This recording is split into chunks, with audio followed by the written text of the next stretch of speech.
Hi guys, welcome to my channel. I am Piyush Agarwal, advanced RP developer, and today I am going to share a proper use case for RE framework. So the use case is something like in daily life for students, they must have seen that they need to, if they are creating some kind of event, organizing them, then they need to create some certificates. So for them, this use case is, and for those who want to learn RE framework, this would be like really beneficial for you. सो देखते हैं हमारे पास एक simple सा certificate है जिसके अंदर हमारे पास कुछ कीवर्ड्स हैं like title first name last name date company name so these are keywords which I am going to use in my automation. Okay, then I have got a certification data. So basically Jin students के लिए या जिन लोगों के लिए मुझे certificates generate करने हैं ये उनका कुछ specific data है like certification ID, which would be like the PDF name for the certificate, the first name, last name, gender, company, and the email address to which we are going to send the data. Okay, so I'm going to save it.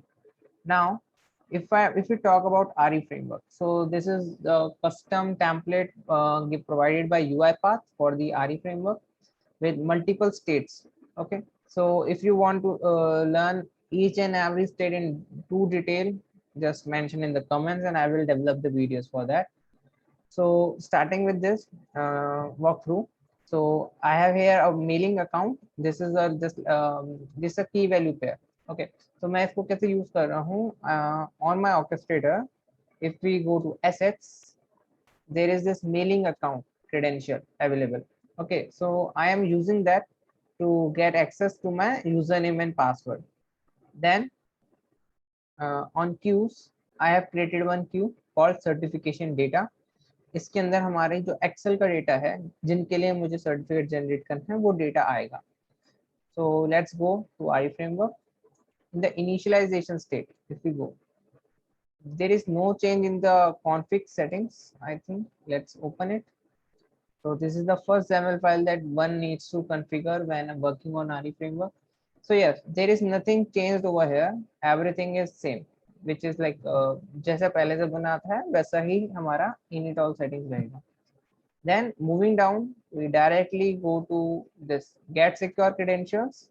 By default, it is not available in RE framework. I have added it just because in right here, maybe I'm not using this assets of orchestrator. I am using the Windows credential manager. So if you can just search, there is a Windows credential manager in our Windows system that I'm using. To understand how it works, you can just check out one of my playlists about quick learning UiPath. In that, I have explained how to use the Windows credential manager. Next, going with init all applications, which is a default XAML file of RE framework. In this, we are reading the data and using a bulk add queue items activity to upload the data over to the queue. This is using this activity, it just needs like the data table name and the queue name to which I want to upload it. Okay, so through this, what will happen? All the items which are available in my input file will be uploaded to queue, and I don't need to do any kind of configuration in the get transaction state, and I can directly jump to the process transaction state. Okay, so let's go back, go to process transaction and process.xaml file. Now over here, the idea is I have a template, this template certificate. So I am making a copy of it inside the output folder. Then I am replacing the keywords which I mentioned earlier in the video with the specific data and then creating its PDF. Okay, so let's see how it goes. We're using a copy file activity, and to access the name, which is the certificate ID, what we are using in transaction item dot specific content bracket certification ID. So basically, in transaction item is a queue item, a particular row present in queue, and dot specific content, it is a function of UiPath, or you can say C#, using which we can access any particular column value, and certification ID is the column name. Okay, and in transaction item would be like it will be in a loop, and at each loop we will get a particular row from the Excel. So I am converting it into a doc, copying it. Now we are using Word application scope. This would be available in the Word activities, uipath.word.activities package. You can download it from the manage packages. Then we are just using replace activity over here. Set the title like in transaction specific content gender dot equals male.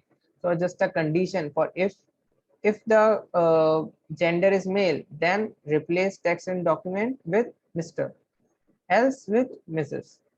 Okay. Similarly for first name, I am just replacing that search for first name and replace it with first name from the queue. Similarly for last name, also we have got this. Then for date, the release in date of certificate.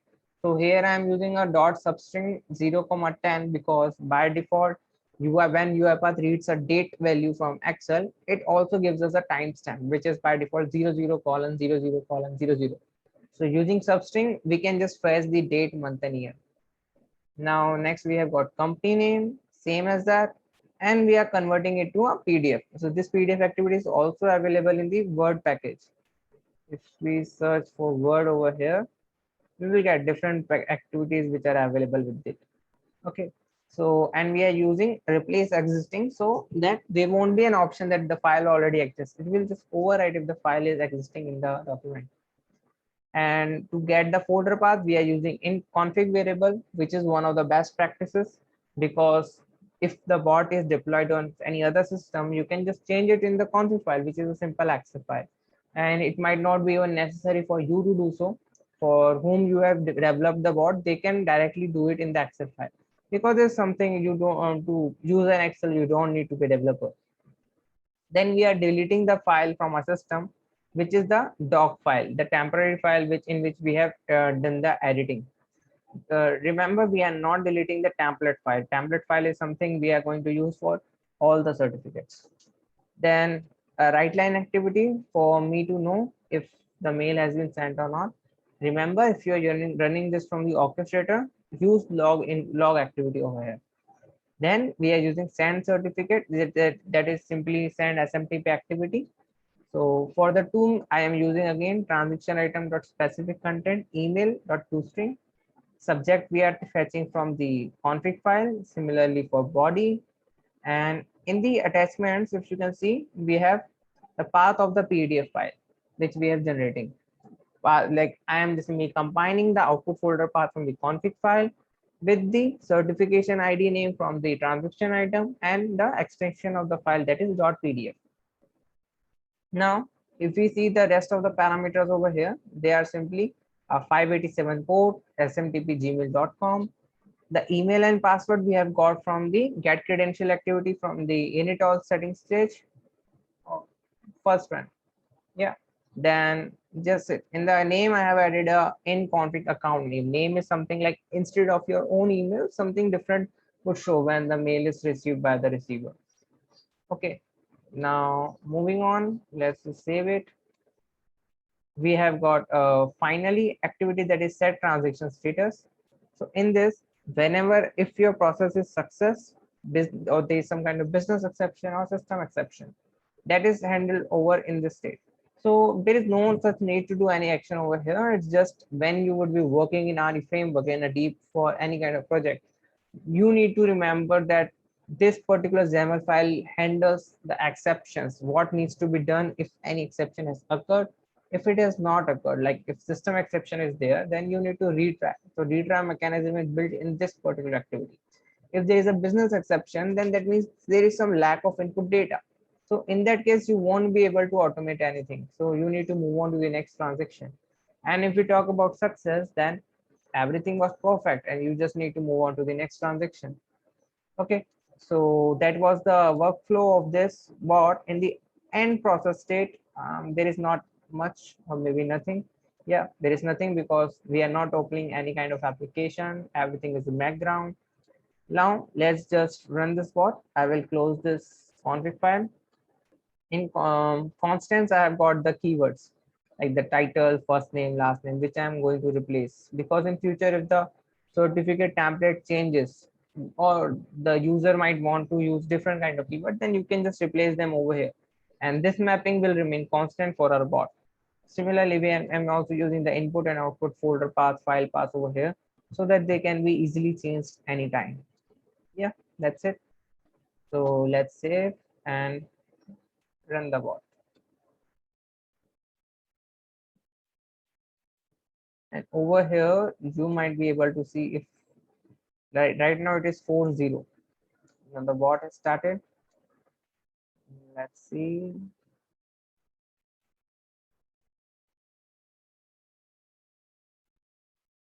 Okay, so it has started to progress. Just click on view transactions. Yeah, so it says a few seconds ago there was a particular transaction in progress. Okay, I guess there is some kind of filter. Let's use it to all. Okay, so these two are done just few seconds ago, and there was one more. So in progress state means it is currently being processed, and the bot has not yet reached to the set transaction status or XAML. And if I just refresh it, yes, so it bot is on the last transaction file. And over here in this Word application, it is replacing the content, creating it a PDF and doing its work. So I guess very soon it will be completing the last transaction also. Yes, we are done. So it said that it has completed the transaction. Now, if I just open one of the emails, yeah. So here it is, the RE framework practice bot has sent me a mail. And if I just check my PDF, so my certificate is generated. Okay, guys. So that was all for this walkthrough. And if you like my video, do like, share, and subscribe to my channel. In the comment section, send me any kind of message if you need help, if you need any kind of practice use case, if you want me to develop videos on some kind of particular topic, anything you like, just mention the comment and I will make it. Okay, guys, see you next time. Bye. And remember, please subscribe to my channel.